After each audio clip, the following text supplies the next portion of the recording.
Tomris Hatun, the world's first female ruler. When the Persians entered the land of the messengers, they could find nothing but burning fires, because the messengers were withdrawing and waiting for a stable position and moment for a war. Otherwise, they would not go to war. Tired of chasing the messengers, Cyrus the Great had to return to Persia. After a while, he promised that he would not deal with Tomris Hatun if she was submissive to him and agreed to marry her. Tomris Hatun knew it was a game and refused the offer. Angered at this, Cyrus the Great gathered a large army who entered the lands of the messengers. There were also hundreds of dogs trained for war in this army. Tomris realized that escaping will no longer help, and he chooses a suitable area and begins to wait for the army of Cyrus the Great. The two armies are positioned 5 kilometers apart.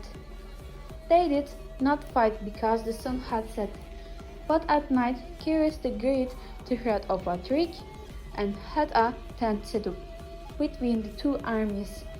And Tomris' son Perkipises and his forces will suddenly attack the tent with beautiful girls and food and wine, killed 5 Persians inside and went into fun.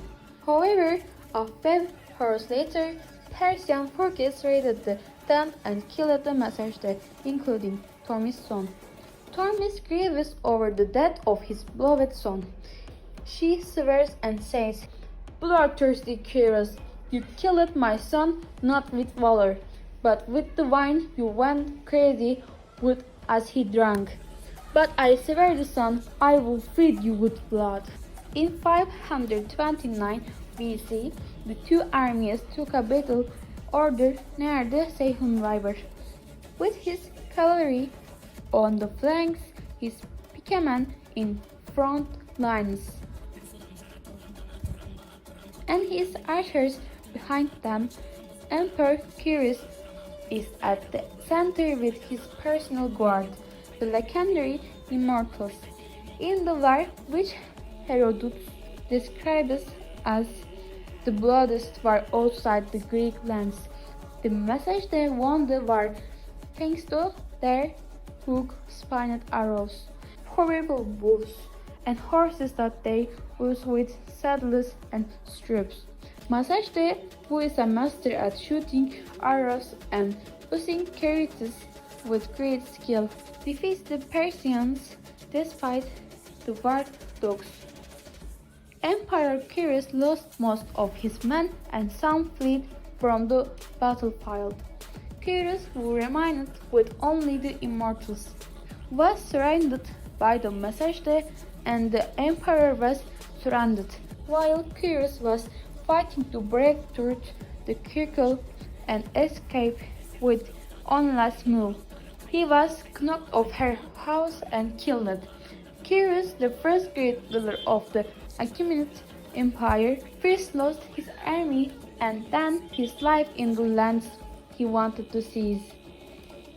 Tomris fulfills the vow she made at night before at son's body, throwing the head of Cyrus the Great into a barrel full of blood. He said, "You have never had enough of drinking blood in your life. Now I fill you with blood," says. At the end of the war, in which great losses were incurred for both sides, the country of Masajde was freed from the Persian period for a while.